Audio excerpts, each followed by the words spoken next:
Nous bien-aimés dans le Seigneur, nous bénissons le Seigneur pour cet après-midi où nous allons partager la parole de Dieu avec vous ensemble pour bénir le Seigneur et fortifier notre foi chrétienne et nourrir notre fort intérieur, notre âme, notre esprit et notre cœur de sa sainte parole qui est la parole vivante.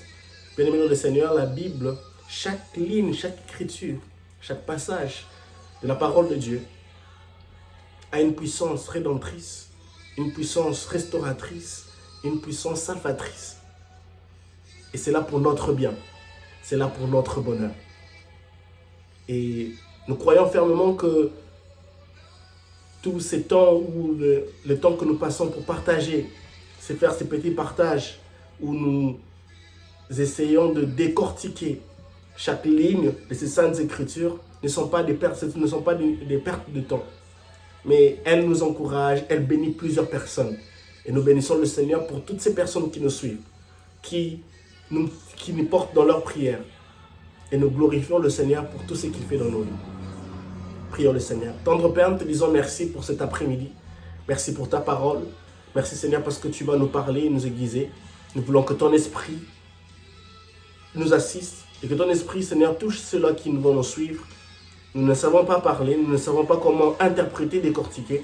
Nous voulons que, au travers de la puissance de ton Esprit Saint, que nous en soyons capables et que plusieurs en soient bénis. Au nom de Jésus. Amen. Gloire au Seigneur Jésus. Pour ceux qui ne me connaissent pas, je suis Persévérant Mopolo, membre effectif et serviteur de Dieu à l'église Ephrata. Je suis conducteur de louanges et nous bénissons le Seigneur d'être sous le leadership du docteur Hubert Kayona, qui est le visionnaire de l'église Ephrata. Et nous bénissons le Seigneur pour sa vie. Et nous croyons, nous avons l'habitude de déclarer à l'église Ephrata qu'il y a de l'espérance pour notre futur en Jésus-Christ. Oui, oui. Aujourd'hui, avec tout ce qui se passe dans le monde, la seule espérance solide et ferme et rentable, la seule espérance reliable, la seule espérance qui est sûre, c'est celle de l'espérance que Christ nous offre. La seule espérance sûre et certaine, c'est celle que Christ nous offre. Et cet après-midi, nous allons parler notre passage de base dans le livre des Actes au chapitre 8. Actes au chapitre 8, du 1er au 40e verset. Et oui, c'est long, mais nous allons le lire et ça vaut la peine. Alors, lisons-le ensemble. Actes au chapitre 8, verset 1 jusqu'au verset 40. Je lis au nom de Jésus. Saul avait donné son approbation à l'exécution d'Étienne. À partir de ce jour-là, une violente persécution se déchaîna contre l'église qui était à Jérusalem. Tous les croyants se dispersèrent à travers la Judée et la Samarie, à l'exception des apôtres. Verset 2. Quelques hommes pieux enterrèrent Étienne et le pleurèrent beaucoup. Quant à Saul, il cherchait à détruire l'église, allant de maison en maison pour arracher les croyants, hommes et femmes, et les jeter en prison. Les croyants qui s'étaient dispersés parcouraient le pays en proclamant le message de l'évangile. Verset 5, Philippe s'est rendu dans la capitale de la Samarie et prêcha le Messie à la population. Verset 6, elle se montra tout entière attentive à ses paroles en l'entendant et en voyant les signes miraculeux qu'il accomplissait. En effet, beaucoup de personnes qui avaient des démons en elles en furent délivrées. Ils sortaient d'elle en poussant de grands cris. Et de nombreux paralysés et des infirmes furent guéris. Aussi, toute la ville était-elle dans une grande joie. Verset 9. Depuis quelque temps, un homme nommé Simon s'était établi dans la ville et y exerçait leur magie. Il émerveillait le peuple de Samarie et prétendait être un grand personnage. Toute la population du plus petit jusqu'au plus grand, lui accordait donc une grande attention. Cet homme, disait-il, est la puissance même de Dieu et celle qu'on appelle la grande puissance. Verset 11, il s'attachait ainsi à lui, c'est parce que depuis assez longtemps, il les étonnait par ses actes de magie. Verset 12, mais quand ils crurent, Philippe qui leur annonçait ce qui concernait le royaume de Jésus, de Dieu et de Jésus-Christ, ils se firent baptiser, tant les hommes que les femmes. Verset 13, Simon lui-même crut et fut baptisé. Dès lors, il ne quittait plus Philippe, émerveillé par les signes miraculeux et les prodiges extraordinaires qui s'accomplissaient sous ses yeux. Verset 14. Quand les apôtres restés à Jérusalem apprirent que les Samaritains avaient accepté la parole de Dieu, ils déléguèrent auprès de Pierre et Jean. Dès leur arrivée, ceux-ci prièrent et pour les nouveaux disciples afin qu'ils reçoivent le Saint-Esprit.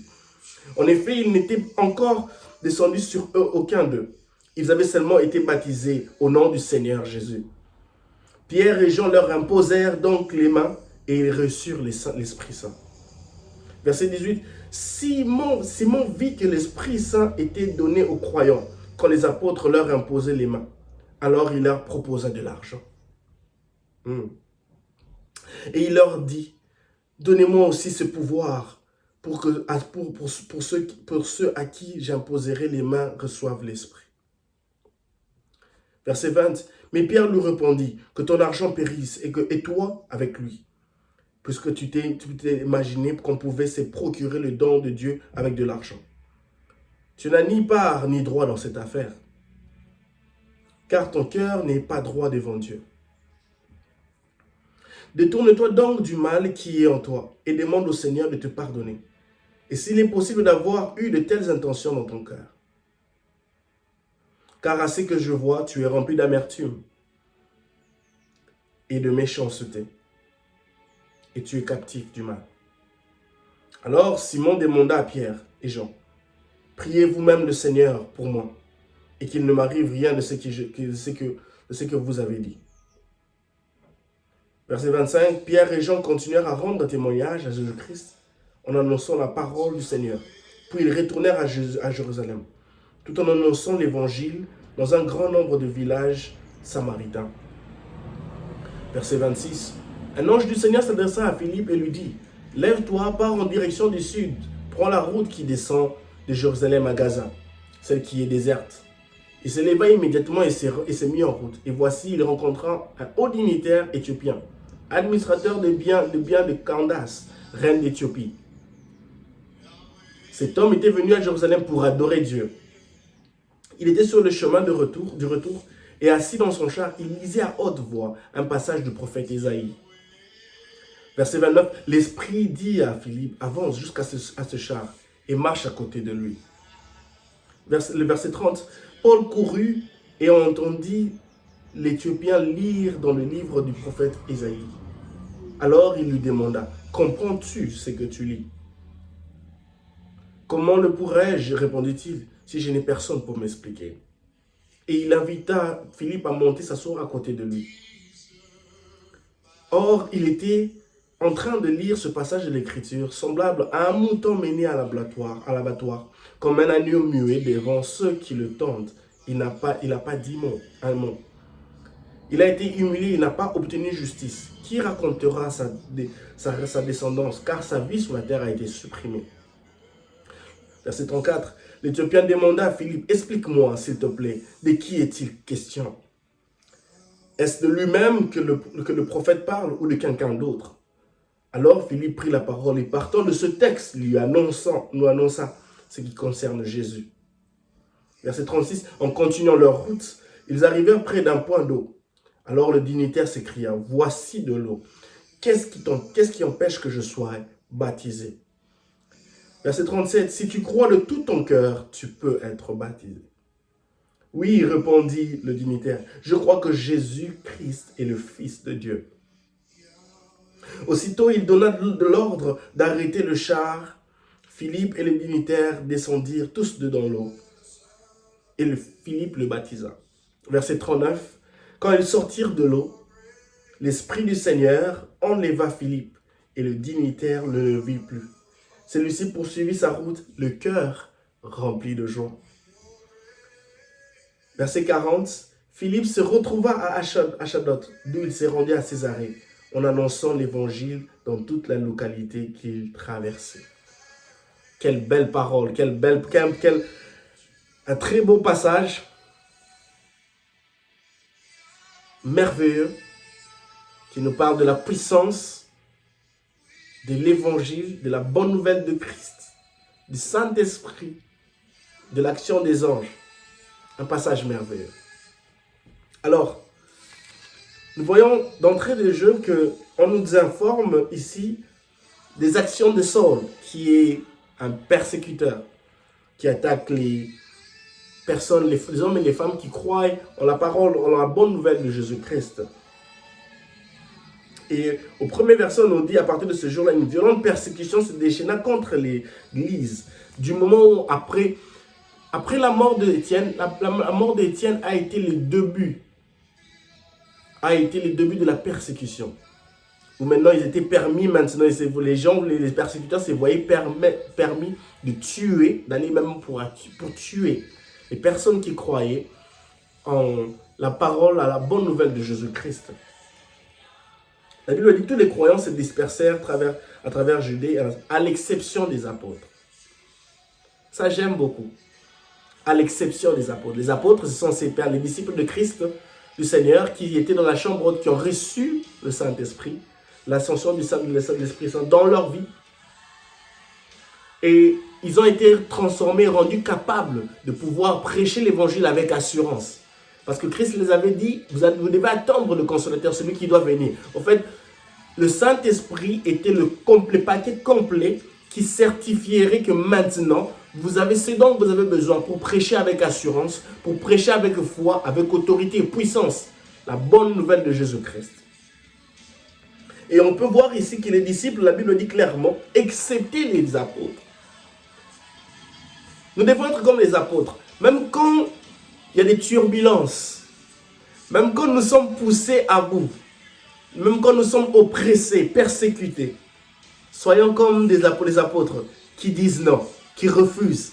Quand les autres sont corrompus, quand les autres se trouvent dans la manigance, dans les chantages des miracles, de la parole de Dieu, le chantage ministériel, soyons comme les apôtres, où nous nous retrouvons dans l'exception. De refuser de fuir, refuser de s'incliner devant des hommes, refuser de compromettre la parole de Dieu.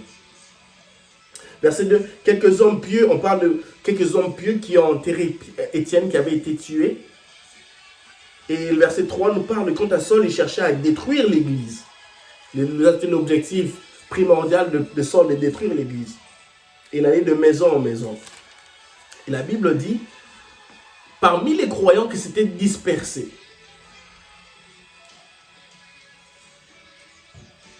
les croyants qui se sont dispersés ne sont pas restés calmes.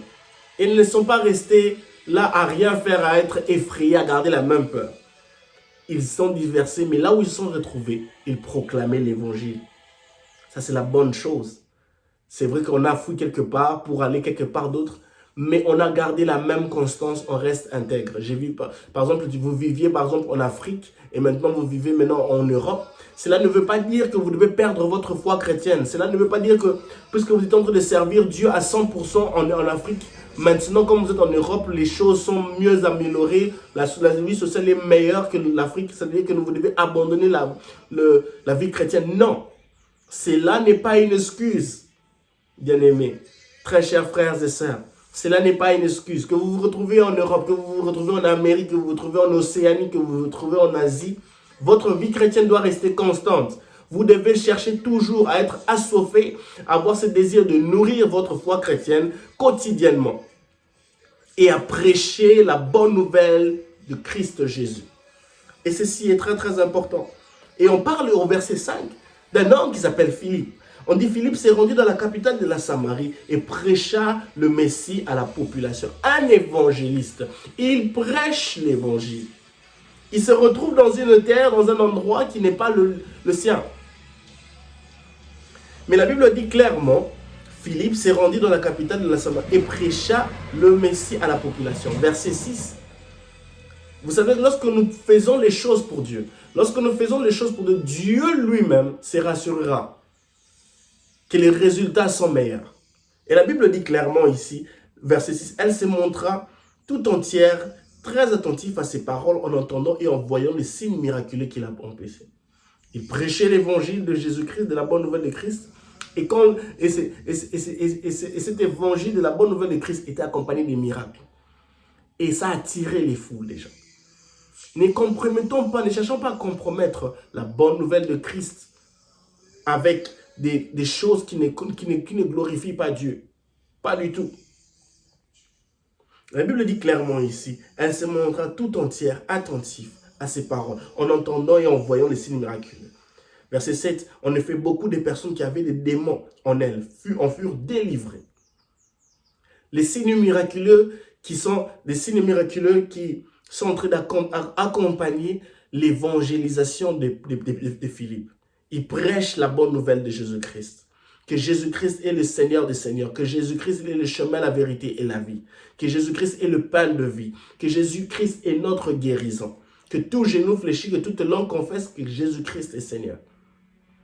Et les miracles, les signes miraculeux sont en train d'accompagner son travail. La Bible dit, bénis soient les pieds de ceux-là qui annoncent la bonne nouvelle.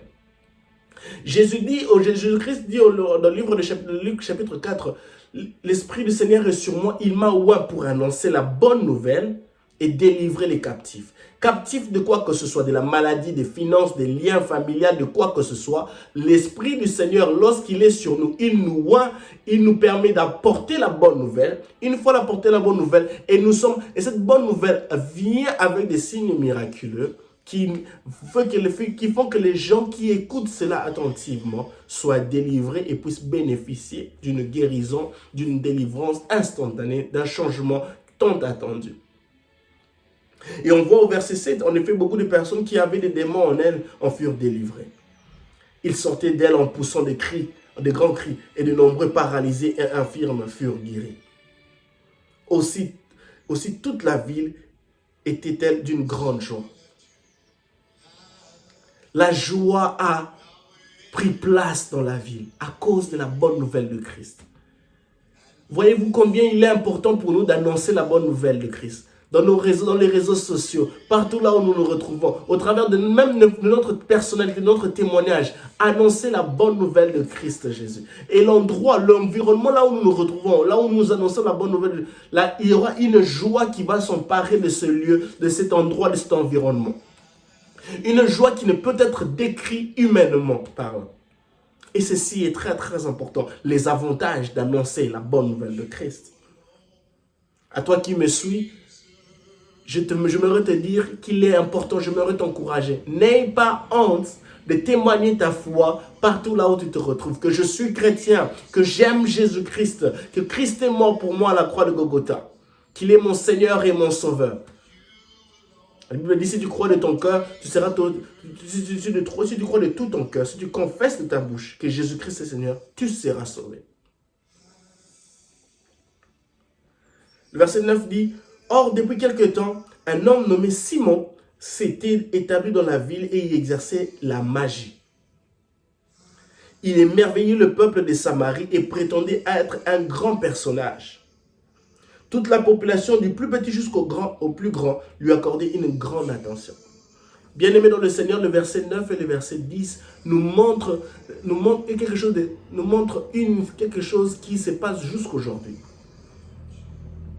Les chantages, les facettes que le diable a tendance à démontrer au peuple de Dieu pour attirer les gens, pour les ramener dans la distraction. La Bible dit clairement que cet homme Simon était dans la ville et il exerçait de la magie. Il faisait des tours magiques, il les émerveillait le peuple et prétendait être un grand personnage. Une des qualités, des caractéristiques du diable, de Satan, c'est de prétendre aux enfants de Dieu qu'il est bon. Que tout ce qu'il offre est merveilleux. Que tout ce qu'il offre est durable. Que tout ce qu'il offre est pieux. Que tout ce qu'il offre a des avantages. Mais au fait, en réalité, ce n'est que malheur et malheur sur malheur. Et ceci est représenté ici dans le verset 9 et 10 de Simon. Il fait des tours de magie. Il a une réputation. Mais quel type de réputation a-t-il? Ces personnes du plus grand au plus petit lui accordent une grande attention. Lui accorder une grande attention. Vous savez, quand on voit des personnes qui font des tours de magie, même dans des églises, des différents tours de miracles qui ne sont pas vrais, qui créent beaucoup de disloquances, beaucoup de problèmes où on se pose la question, est-ce que c'est vrai, est-ce que c'est ça, c'est correct? Et on accorde une grande attention, mais au fil du temps, on découvre que c'était des choses qui avaient des soubassements ténébreux, impurs, qui ne glorifiaient même pas Dieu. Et la Bible dit clairement, il prétendait être un grand personnage. Le diable cherchera à prétendre qu'il peut. Le diable cherchera à prétendre qu'il peut subvenir à nos besoins. Mais en réalité, il n'en est pas capable et il n'en sera jamais capable. Le diable peut t'offrir de l'argent instantanément. Mais est-ce que cet argent sera capable de te donner le vrai bonheur? On en a vu dans la vie plusieurs personnes commencer bien, jouir d'un certain bonheur que le monde leur a offert. Mais au final, elles se sont rendues compte que c'était juste passager. Et ce bonheur que le monde les a offert leur a fait beaucoup de mal. Beaucoup de mal. Elles n'ont pas pu être heureuses comme elles devaient. Et ça, c'est une caractéristique du diable. Prétendre.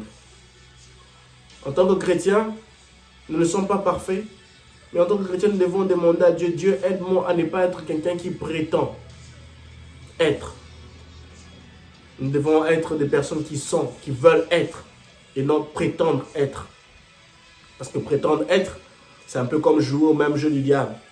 Prétendre offrir. Prétendre offrir. Le diable amène Jésus-Christ au-dessus du temps pour le tenter. Il a dit, si tu te jettes, je te donne, si tu fais ceci, cette chose, je te donnerai tout cet univers.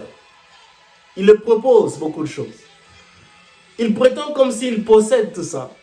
Mais en fait, il se rend compte qu'il y a quelqu'un qui est devant lui, qui a tout ça qui est entre ses mains. Il a le monde entre ses mains. Et Jésus le répondait par ce qui était écrit. Que l'homme ne vivra pas de pain seulement. Il le répondait par cela, par des paroles, par ce qui était écrit. Et on peut voir que le diable cherche toujours à prétendre être, et pourtant il ne l'est pas. Il prétend être un pourvoyeur, mais il ne l'est pas. Il prétend être un pourvoyeur du bonheur, mais il ne l'est pas. Et ceci est important pour nous. La Bible dit, cet homme disait-il est la puissance même de Dieu, et qu'on appelle la grande puissance des vents ténébreux. Les agents du diable ont tendance à s'accorder certains titres, certaines appellations, certains attributs, mais qui, en réalité, ne le sont pas. Elles ne sont pas ce qu'elles sont dans ces titres qu'elles s'attribuent. Verset 11 dit, il s'attachait ainsi à lui, c'est parce que depuis assez longtemps, il les étonnait par ses actes de magie. La plupart du temps, les gens s'attachent à des choses vaines, à des choses viles, à des choses vaines, à des choses juste absurdes. Juste que parce qu'ils ont l'habitude de voir tous ces tours de magie, se faire et se faire, se refaire et se refaire. Mais pourtant, ça ne crée absolument rien dans leur vie. Désastre sur désastre.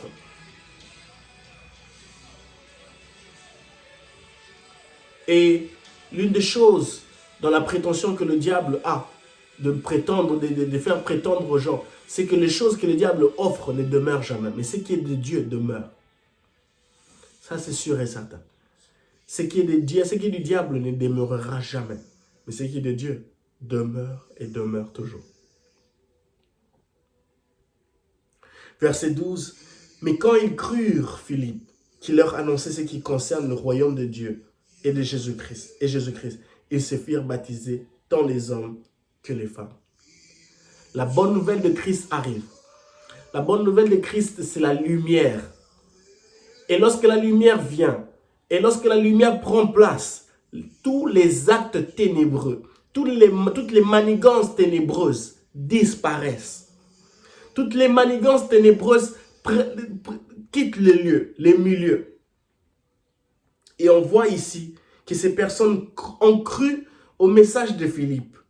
Et la Bible dit, ils se sont fait baptiser, les hommes et les femmes. Le verset 13 qui est merveilleux, le verset 13 dit « Simon lui-même fut cru et fut baptisé. » Bien-aimé dans le Seigneur. Simon lui-même, le magicien, ce monsieur qui faisait des tours de magie pour prétendre aux gens le bonheur, d'être lui-même qui prétendait être un grand personnage.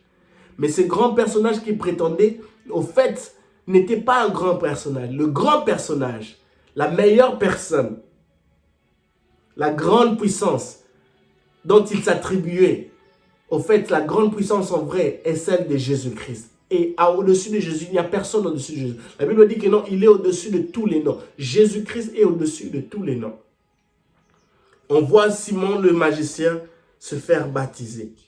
Lui-même réalise que ce qu'il est en train de faire ici ce sont des tours de magie qui ne demeureront pas. Mais le message que je suis en train d'entendre, la bonne nouvelle que je suis en train d'entendre, avec ces miracles qui accompagnent cette bonne nouvelle, voilà ce dont je dois croire. Voilà ce dont les personnes doivent tirer attention, donner leur attention. Ma question est celle-ci. À quoi donnes-tu attention? Ne sois pas attentif à des choses qui ne demeurent pas. Ne sois pas attentif à des choses qui n'ont pas de sous-bassement, qui ne sont pas basées sur la parole de Dieu, sur Jésus-Christ, sur la parole de Christ Jésus. Aujourd'hui, dans ce monde, on voit toutes sortes de choses. Les pasteurs, dans tous les domaines, dans le domaine religieux, dans le domaine financier, dans le domaine gouvernemental, éducationnel, plusieurs tendances. Mais sur quoi sont-elles basées? Sur quoi sont-elles fondées? Sont-elles fondées sur Christ Jésus? Et on peut voir la différence. Celles qui sont fondées sur Christ Jésus demeurent, apportent un bonheur éternel, un bonheur dans la vie des personnes, les âmes, les vies des personnes sont transformées. Mais celles qui ne sont pas fondées sur Christ apportent que malheur, difficultés, problèmes à gauche et à droite. La Bible dit, dès lors, il ne quittait plus Philippe, émerveillé par les signes miraculeux et les prodiges extraordinaires qui s'accomplissaient sous ses yeux. Le magicien a changé de camp. Bien-aimé dans le Seigneur, quand vous avez Jésus-Christ, quand vous proclamez Jésus-Christ dans l'environnement là où vous vous trouvez, même vos ennemis, même les personnes qui ne croient pas en Christ Jésus, vous seront influencés. C'est pourquoi il est important pour nous de demander à Dieu, Dieu, agis dans ma façon de proclamer Christ au travail, dans ma personnalité. Que Père éternel tout-puissant, que mes paroles soient accompagnées de signes miraculeux. Les signes miraculeux sont importants pour convaincre les incrédules que Christ est la bonne personne, que Christ est le meilleur choix, que Christ est la meilleure décision qu'ils peuvent prendre pour l'espérance de leur futur, pour l'espérance de leur avenir. Et cela est très, très, très, très important, bien-aimés. Annonçons la bonne nouvelle de Christ Jésus et gagnons des âmes. Gagnons des âmes. Devenons des gagneurs d'âmes. En annonçant la parole de Christ, en annonçant la bonne nouvelle de Jésus-Christ. Et on voit ici que Simon ne quittait plus Philippe.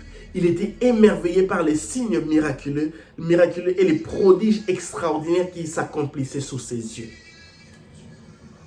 Oh, gloire au Seigneur Jésus. Je proclame et je déclare ceci. Que les gens dont tu annonceras la bonne nouvelle, qui écouteront la bonne nouvelle de Christ sortir de ta bouche, ne te quitteront plus des yeux. Elles s'attacheront à toi parce qu'elles diront que ce monsieur a Christ, ce monsieur a l'onction a la chose de Dieu en lui. Que ce monsieur, que cette dame a Christ en elle, elle est capable, et ce qui sort de sa bouche s'accompagne des signes miraculeux. Et ceci est très très important. Verset 14, quand les apôtres restés à Jérusalem apprirent que les Samaritains avaient accepté la parole de Dieu, ils déléguèrent auprès de Pierre et Jean.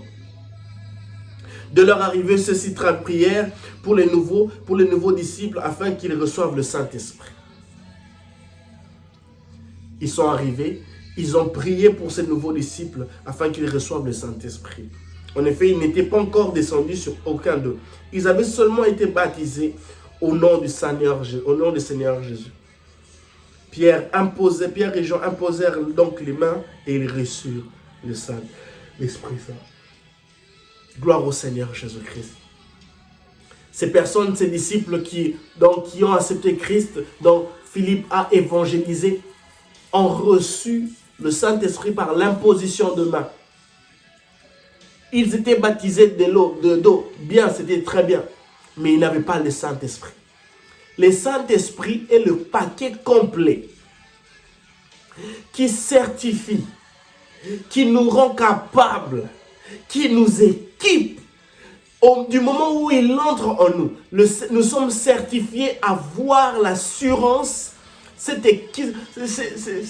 équipements qui nous rend capables de pouvoir prêcher la bonne nouvelle avec assurance, de pouvoir vivre l'action de la puissance de Dieu dans ce que nous faisons, dans nos paroles, dans nos directives, dans nos actions, de prendre les bonnes décisions puisque nous sommes certifiés, puisque le Saint-Esprit agit en nous. Et ceci est très, très, très important. Ils ont reçu le Saint-Esprit. Demande au Saint-Esprit, demande la plénitude du Saint-Esprit. Nous avons besoin du Saint-Esprit en nous. Nous avons besoin que l'Esprit de Dieu agisse en nous. Et ceci est très, très important. Saint-Esprit de Dieu, dis à Dieu, Seigneur, j'ai besoin de ton Esprit. Que ton Esprit descende sur moi. Que ton Esprit agisse en moi. Le Saint-Esprit te certifie, te dit, donc certifié. Comme on voit dans les comptes Instagram, où chaque compte Instagram, une fois que tu as un nombre d'abonnés, ton compte est certifié. Tu as des avantages que d'autres n'ont pas. Et le Saint-Esprit, lorsqu'il arrive en toi, lorsqu'il est en toi, tu es certifié. Certifié de voir la puissance de Dieu, de voir les choses être transformées, rien que par tes paroles. Et ceci est très très important. Le verset 18 aussi est un autre verset important. La Bible dit, Simon vit que l'Esprit Saint était donné aux croyants quand les apôtres leur imposaient les mains. Simon le magicien. Alors il leur proposa de l'argent. Oh bien-aimé. Simon, celui qui s'est baptisé, celui qui a changé de vie, mais il vient ici proposer de l'argent aux apôtres. Simon est la représentation d'un chrétien charnel. Je crains Dieu, j'aime Dieu, je vais à l'église, mais il y a encore le monde en moi. Il y avait encore le Simon le magicien en lui. Il y avait encore Simon le magicien en lui. Ce désir-là mondain qu'il avait, où il pouvait aller chercher à donner de l'argent pour qu'on puisse lui donner certaines stratégies pour faire des tours de magie. Il y avait encore le Simon le magicien en lui. Je ne sais pas, tu es chrétien, mais il y a encore le péché en toi. Il y a encore le désir du péché en toi. Il y a encore les péchés chéris dont tu tolères encore. Je sais que personne n'est parfait. Mais faisons-en un effort de tendre vers la sanctification, de tendre vers cette... On n'arrivera pas à la perfection, mais comme l'apôtre Paul dit dans le livre aux Philippiens, c'est un peu comme une course. C'est un peu où nous avons nos yeux, nos regards fixés vers l'objectif. Et ceci est très très important. Au fait, Simon, comme je l'ai dit, il est la représentation des chrétiens charnels. Il s'est dit que non, il peut acheter la puissance de l'Esprit Saint. Bien-aimé dans le Seigneur, la puissance de l'Esprit Saint. Les miracles ne peuvent pas s'acheter avec des billets de banque. Aujourd'hui, on voit plusieurs personnes, hommes de Dieu, se retrouver dans des hérésies où ils sont exposés. Ils ont dû donner de l'argent pour qu'on puisse faire des manigances, des signes miraculeux, que les gens viennent témoigner. On voit l'exemple clair ici de Simon qui propose de l'argent aux apôtres. Puisqu'il a vu que l'esprit était donné aux croyants en les imposant les mains. Lui, il considère cela comme s'il pouvait désolé, où il pouvait acheter cela. Nous ne pouvons pas acheter les miracles. Les miracles de Dieu, les miracles de Christ, les miracles de Dieu, les signes miraculeux sont gratuits. À tous ceux-là qui croient à Jésus-Christ, à tous ceux-là qui croient à l'œuvre de la croix, à tous ceux-là qui croient à ce que Christ a accompli il y a 2000 ans à la croix de Golgotha, où il a dit tout est accompli. Et Simon, ici, leur propose de l'argent. Verset 19, il dit, et il leur dit, donnez-moi aussi ce pouvoir pour que ceux à qui j'imposerai les mains reçoivent l'Esprit Saint. Le pouvoir que nous recevons d'en haut, de la puissance de Dieu, ne peut s'acheter avec des billets de banque.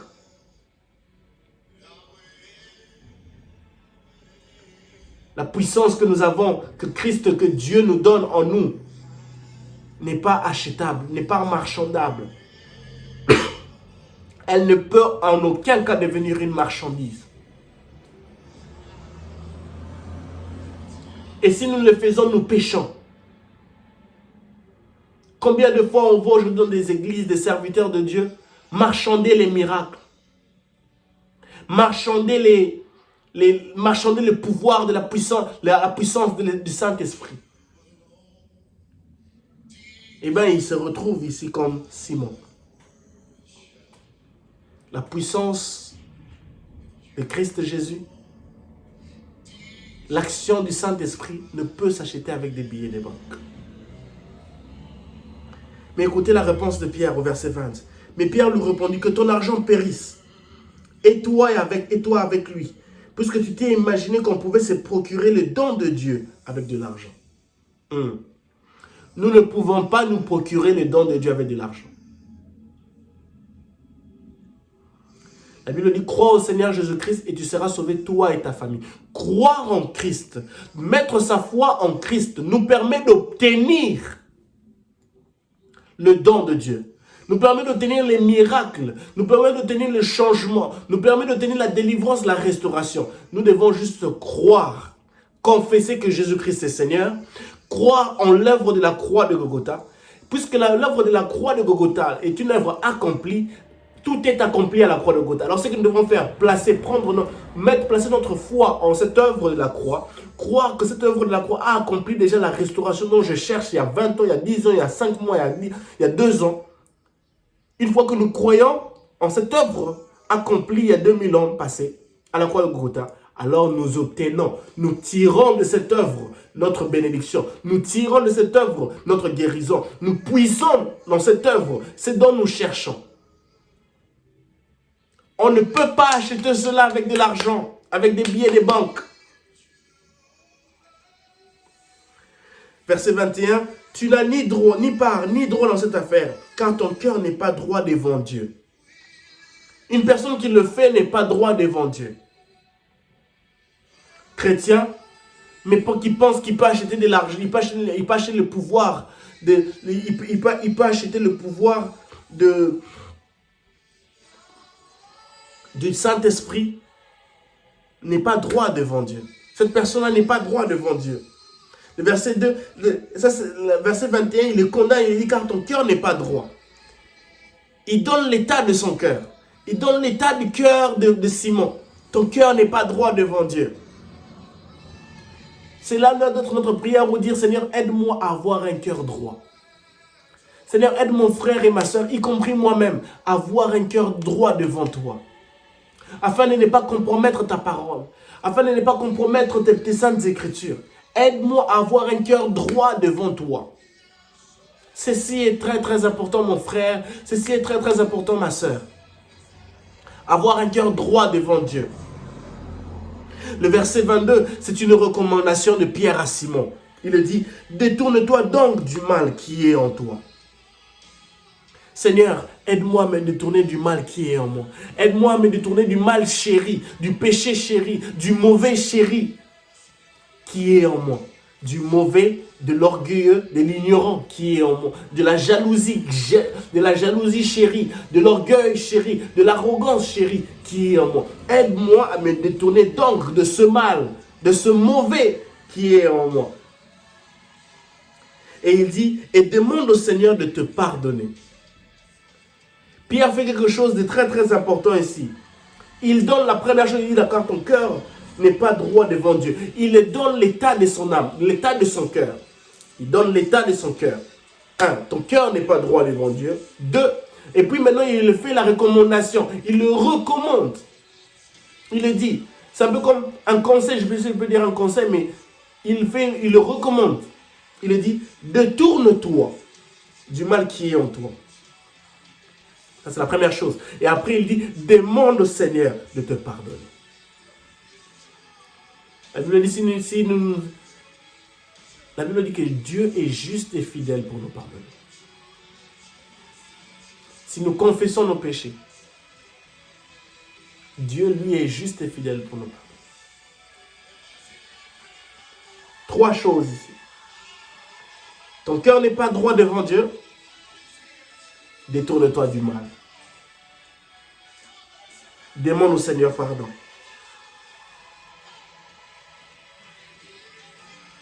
S'il est possible d'avoir eu de telles intentions dans ton cœur. Il est important en tant que chrétien. Vous savez, j'aimerais parler quelque chose ici. En tant qu'humains, nous sommes conscients de nos tares, de nos défauts, de nos faiblesses, de nos lacunes, si je peux le dire. Vous et moi, chacun d'entre nous peut faire l'état, si je peux dire peut faire un état des lieux, si je peux me permettre de dire cela, de son cœur, de son âme, de son esprit, de nos caractères, de nos attitudes. Pour savoir que non, j'ai un caractère difficile, je suis un peu jaloux, je suis un peu rancunier. Il y a ce mal, il y a cet orgueil qui est en moi. Il y a cette ignorance qui est en moi, il y a cette naïveté qui est en moi. Chacun d'entre nous peut faire cet état de lieu, l'état peut faire un état, the state of your mind, donner un état de lieu de notre âme, de notre cœur. Donc, si je crois que vous comprenez ce que j'ai envie de dire. Et ceci est très très important. Et une fois que nous faisons cet état, nous faisons cela, nous pouvons comprendre par là et tirer même des sujets de prière, puisque nous sommes des personnes qui aspirons à être comme Jésus-Christ. Une personne qui veut être comme Jésus-Christ, lui-même reconnaît qu'il y a des problèmes, il y a des tares, il y a des défauts, il y a des ambiguïtés dans sa vie chrétienne et il y a des choses qu'il doit changer. Et cela doit être sa vie de prière, ses sujets quotidiens, où il intercède, il demande à Dieu sa grâce. Et cela est très très important. Le verset 23, il dit, « Car ce que je vois, tu es rempli d'amertume, de méchanceté, et tu es captif du mal. » Pierre ajoute encore, « Car ce que je vois, tu es rempli d'amertume. » Il donne encore l'état de son âme, l'état de sa vie, de son fort intérieur. Il est dit, « Tu es rempli d'amertume. » Il ajoute, « de méchanceté. » Et tu es captif du mal. Seigneur, de quoi mon cœur, de quoi mon fort de quoi mon cœur, de quoi mon âme, de quoi mon esprit, de quoi mon fort intérieur est-il rempli? Est-il rempli de méchanceté? Est-il rempli de jalousie? Est-il rempli d'amertume? De quoi nos cœurs sont-ils remplis? De quoi nos âmes sont-ils remplies? C'est la question dont nous devons, une question sincère et honnête dont nous devons nous poser, et sans que quelqu'un soit là, nous répondre cela, nous répondre à nous-mêmes. Et dire à Dieu, et prendre cela et amener cela au bas de la croix. Puisque nous voulons être comme Christ, puisque nous désirons être comme Christ, il est important de nous poser cette question, et cela de façon quotidienne. De quoi mon cœur est-il rempli? De quoi mes intentions sont-ils remplies?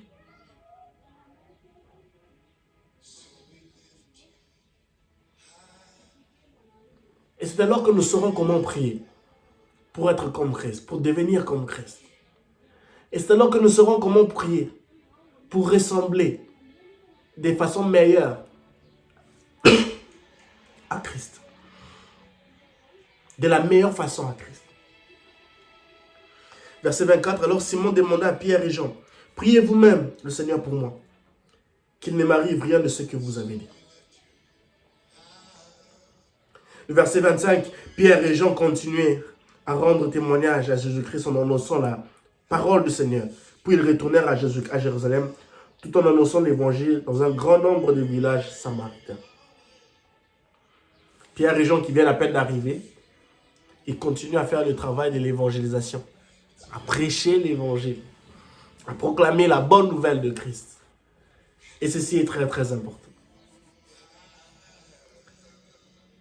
Dans la deuxième partie, nous voyons Philippe avec le dignitaire éthiopien. La Bible dit, clairement, verset 26, un ange du Seigneur s'adressa à Philippe et lui dit, lève-toi, pars en direction du sud, prends la route qui descend de Jérusalem à Gaza et celle qui est déserte. Une des caractéristiques du livre des Actes des Apôtres, c'est l'action du Saint-Esprit.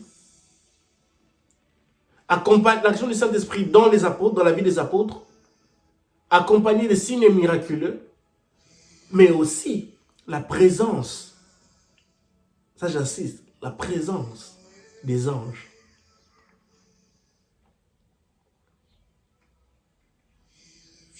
L'action du Saint-Esprit, les signes miraculeux et la présence des anges. L'action du Saint-Esprit qui leur rend capable de prêcher avec assurance et fermeté la bonne nouvelle de Jésus-Christ, qui est accompagnée par des signes miraculeux, mais aussi on voit la présence des anges qui vient leur parler, les délivrer, comme on voit Pierre qui était délivré de la prison. Le livre des Actes des Apôtres est un livre très très important dont je le recommanderais à tout chrétien de le lire pour comprendre d'abord qui est le Saint-Esprit, de quoi le Saint-Esprit est-il capable de faire, mais aussi de comprendre aussi la puissance de l'action du Saint-Esprit. Et ceci est très très important. Et ici on voit au verset 26, un ange du Seigneur s'adresse à Philippe et lui dit, lève-toi, pars en direction du sud. L'Esprit de Dieu, l'ange du Seigneur s'adresse à Philippe. Il s'adresse à Philippe. Il lui donne une directive de sa prochaine direction, de sa prochaine destination. Il est important pour nous d'être flexibles. Il est important pour nous d'être souples. Il est important pour nous de se laisser diriger par Dieu lui-même. Philippe se voit diriger, il reçoit des directives d'un ange. Il est important pour nous de dire à Dieu, quand tu te réveilles, Seigneur, j'aimerais que je puisse être dirigé. Envoie tes anges pour me diriger là où je dois aller, dans ma routine quotidienne, là où je dois faire des courses, que ton ange me dirige, que ton esprit me dirige. Il a dit, prends la route qui descend de Jérusalem à Gaza et celle qui est déserte. Verset 27. Il se leva immédiatement. Aussi longtemps que vous recevez un message de Christ, aussi longtemps que vous recevez une révélation d'en haut, par le Saint-Esprit, qui utilise par l'ange de Dieu, répondez à cela immédiatement. Lorsque le Saint-Esprit te convainc de prêcher de cette personne la parole de Dieu, d'apporter la bonne nouvelle, de dire que Jésus-Christ est Seigneur, fais-le. Et fais-le immédiatement. Parce que ce n'est pas pour rien que le Saint-Esprit, que Dieu est venu, a convaincu, a troublé ton cœur de le faire. Le verset 27 dit, il se leva immédiatement, il s'est mis en route. Et voici qu'il rencontra un haut dignitaire éthiopien. Philippe, un évangéliste, chrétien comme toi et moi, mais qui se rencontre avec un homme politique. Voilà en quelque sorte. Un homme politique, un dignitaire éthiopien, administrateur des biens des cadences, reine d'Éthiopie. un homme politique, un homme élevé dans la société éthiopienne. Philippe. Donc, c'est-à-dire que nous devons comprendre qu'en tant que chrétiens, nous ne sommes pas les moins qui rien. Nous ne sommes pas des gens pas ce temps. Nous ne sommes pas sans valeur. Nous ne sommes pas des bons à rien. À rien qu'à cause du fait que nous annonçons la bonne nouvelle de Christ, nous sommes capables, nous pouvons être capables de rencontrer des personnes hautement élevées dans la société, tant politique ou dans d'autres domaines de la vie. Rencontrer ces personnes hautement élevées dans la société et prêcher la bonne nouvelle, leur apporter la bonne nouvelle de Christ Jésus. La Bible dit ici, cet homme était venu de Jérusalem pour adorer Dieu. Au fait, cet homme est chrétien. Cet homme est un homme qui aime Dieu, qui adore Dieu. Ce n'est pas un païen. Il était sur le chemin de retour et assis dans son char, il lisait à haute voix un passage du prophète Isaïe. Alors, il y a une chose que j'aimerais dire ici. On peut être dignement hautement élevé dans la société et être aussi chrétien. Cette chose-là où on dit que non, voilà, je suis tellement occupé dans la politique, je ne peux pas, c'est faux.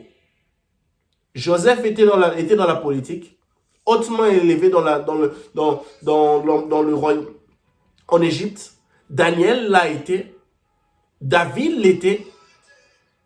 Alors, il n'y a aucune raison. Il y a plusieurs personnes dans la Bible qui étaient hautement élevées en dignité dans la société, dans la société dont il s'est trouvé, mais qui étaient attachés à Dieu, qui servaient Dieu, qui n'avaient point honte de Dieu. Et l'unique éthiopien ici, le dignitaire éthiopien ici, on est un exemple pour nous. Que je peux être un dignitaire de n'importe quel pays, un ministre, une femme d'affaires, un directeur, mais qui sert Dieu, le Dieu vrai, qui sert Dieu avec passion, avec dévouement, qui aime le Seigneur de tout son cœur, qui aime le Seigneur, qui vit l'action du Saint-Esprit jour après jour, quotidiennement. Ceci est important. Il était sur le chemin du retour, assis dans son char. Il lisait à haute voix un passage du prophète Isaïe. L'Esprit dit à Philippe. Verset 26, c'est un ange qui parle à Philippe. C'est pour cela que je dis que le livre des apôtres est merveilleux. Verset 26, c'est un ange qui parle à Philippe. Au verset 29, c'est l'Esprit du Seigneur qui dit à Philippe, bien-aimé dans le Seigneur, il est important pour nous quand tu te réveilles le matin, tu dis à Dieu, Seigneur, je te prie que ton esprit me parle. Oui, Seigneur Jésus, à moi persévérant, à mon frère et à ma soeur qui me suit. Seigneur, le désir de mon cœur est que ton esprit nous parle, ton esprit nous dirige, ton esprit, Seigneur Père éternel, nous amène à bon port, nous aide à prendre les bonnes décisions, à entrer dans des contacts avec des bonnes personnes. Que ton esprit nous parle.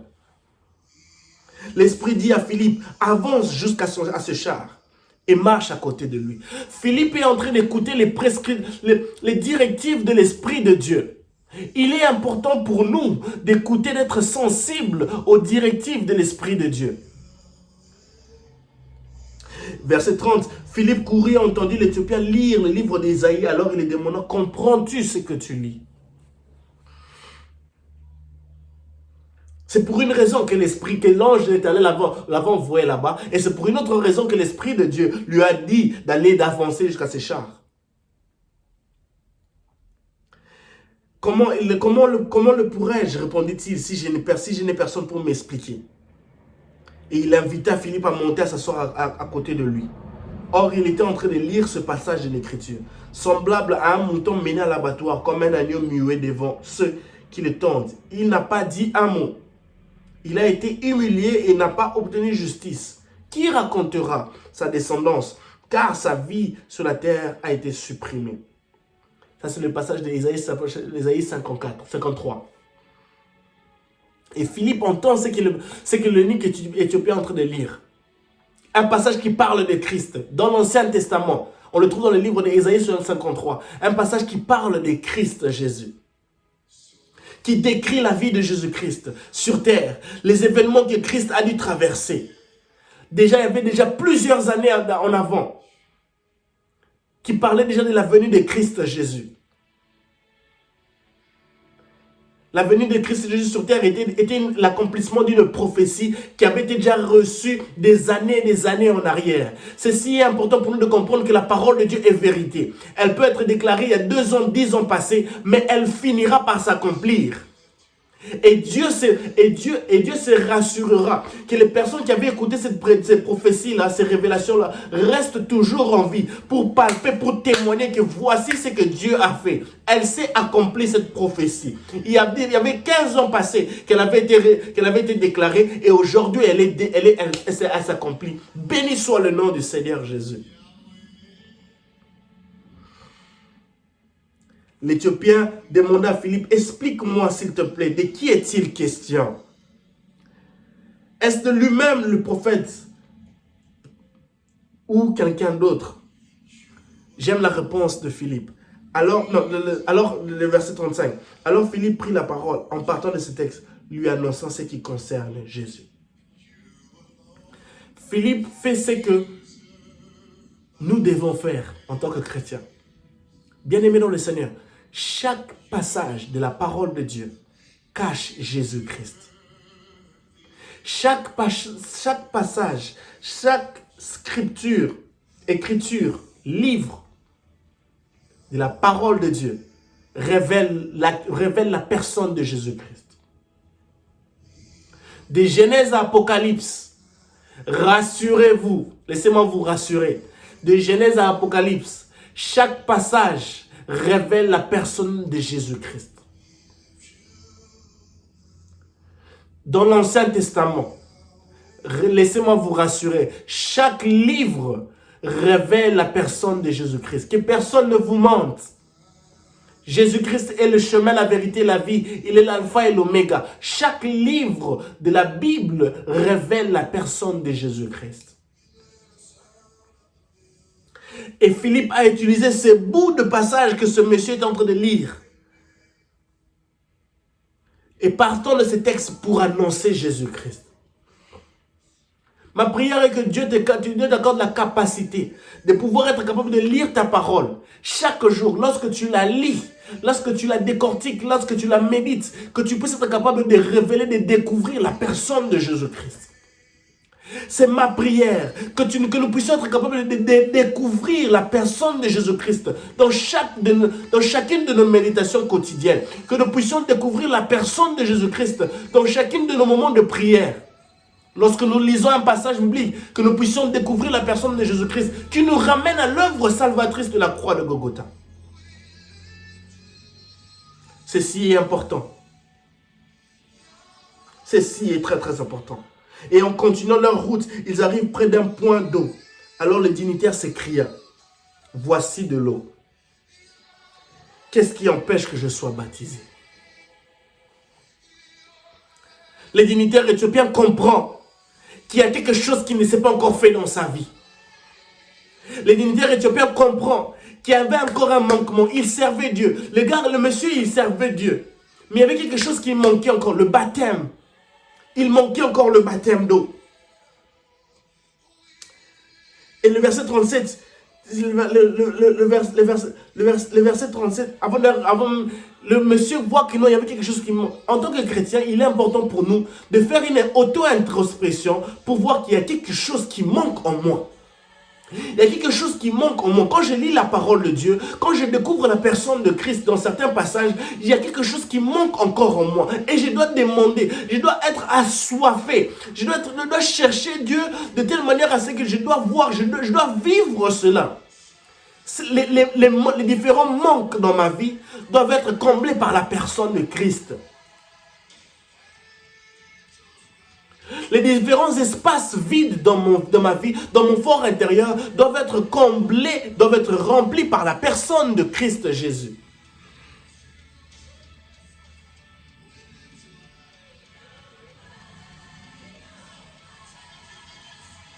C'est si important pour nous de comprendre cela, bien-aimés dans le Seigneur.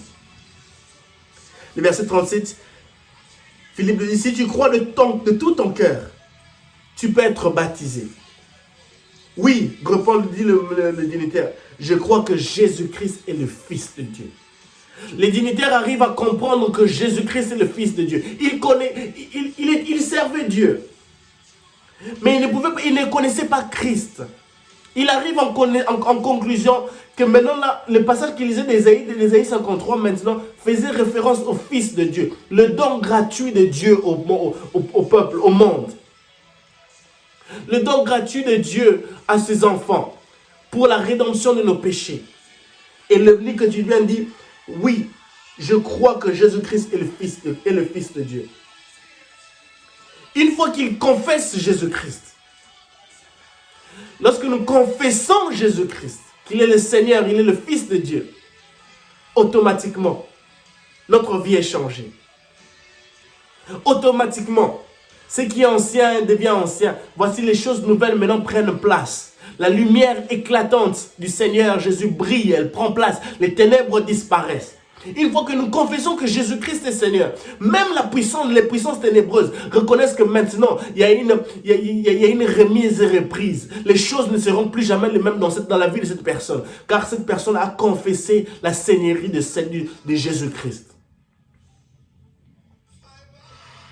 Aussitôt, verset 38, il donna l'ordre d'arrêter le char. Philippe et les dignitaires descendirent tous deux dans l'eau et Philippe le baptisa.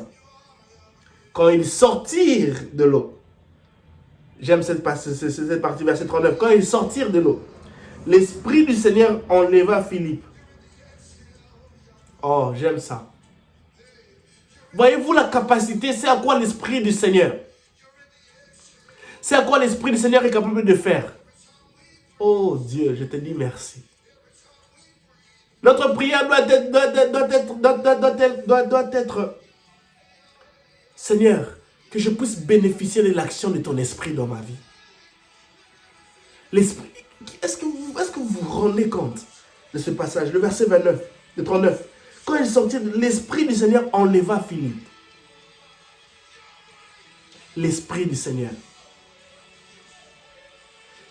L'Esprit du Seigneur est capable l'Esprit du Seigneur est capable de faire des choses étonnantes aux yeux des hommes. L'Esprit du Seigneur est capable de nous empêcher des désastres de venir sur notre chemin. La Bible dit clairement, l'Esprit du Seigneur enleva Philippe. L'Esprit du Seigneur le transporta. Que l'Esprit du Seigneur, que tu sois capable de vivre l'action de l'Esprit du Seigneur qui t'amène de A à B, qui t'amène d'un lieu à un autre pour sa gloire. La Bible dit clairement ici, l'Esprit du Seigneur enleva Philippe et les dignitaires ne le vit plus. Lorsque nous faisons les choses en nous basant sur les directives de l'Esprit du Seigneur, nous verrons des choses miraculeuses et extraordinaires se passer dans nos vies. L'Esprit du Seigneur nous empêchera de nous retrouver dans des embuscades. L'Esprit du Seigneur nous empêchera de nous retrouver devant des ennemis, des personnes qui veulent nous faire du mal. L'Esprit du Seigneur nous empêchera de dire des choses que nous ne sommes pas supposés dire. C'est pour cela qu'il est important de toujours nous repentir, de ne pas chercher à attrister l'Esprit de Dieu en nous. Désolé. Ceci est très très important. L'action du Saint-Esprit. Saint-Esprit, dis à Dieu, Saint-Esprit de Dieu, j'aimerais vivre ton action. J'aimerais vivre ton action dans ma vie. Ceci est très très important. La Bible dit, les dignitaires ne le vit plus. Celui-ci poursuivit sa route, le cœur rempli de joie. En lisant ces passages, moi-même, j'ai dit à Dieu, ma prière était celle-ci. Seigneur, l'eunuque éthiopien est rentré. Il était venu à Jérusalem pour adorer. Et il se mettait dans son chemin et il était sur son chemin retour. Il n'est pas rentré de la même façon dont il était venu.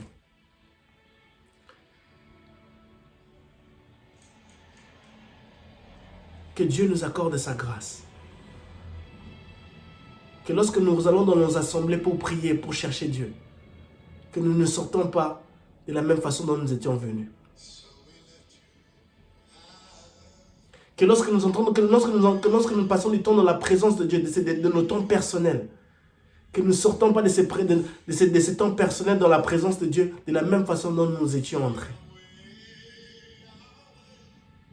Que l'Esprit de Dieu nous utilise puissamment. La Bible dit clairement que le lion que tu dis bien, il est rentré, il a poursuivi sa route, le cœur rempli de joie. Seigneur, mets sur mon chemin des Philippe. Seigneur, mets dans la vie de mon frère et de ma soeur des Philippe. Des Philippe qui vont éclairer leur vie. Des Philippe qui vont leur partager la bonne nouvelle.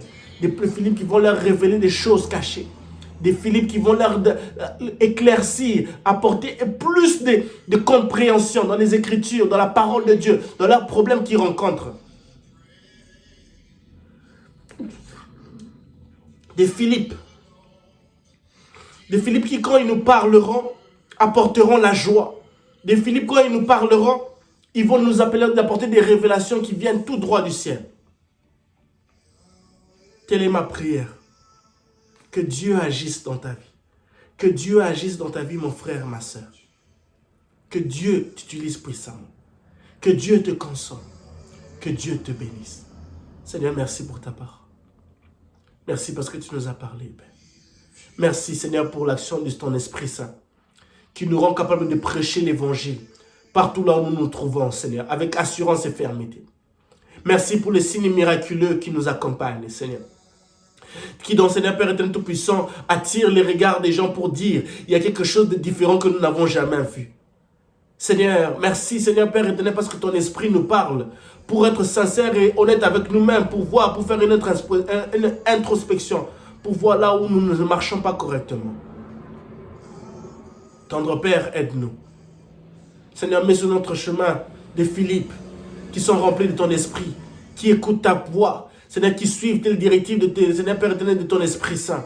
Seigneur, que nous puissions être, Seigneur, je te prie pour mon frère et ma soeur, que nous puissions, Seigneur, vivre l'action, Seigneur, palpante, Seigneur, de l'Esprit du Seigneur, qui nous amène, Seigneur, Seigneur Père, des lieux en lieu, de prendre des directives, des actions qui sont dirigées par ton Esprit dans le nom de Jésus. Merci de bénir mon frère et ma soeur. Merci de bénir ceux-là qui suivront, Seigneur, ces vidéos, dans le nom de Jésus. Amen. Que Dieu vous bénisse abondamment.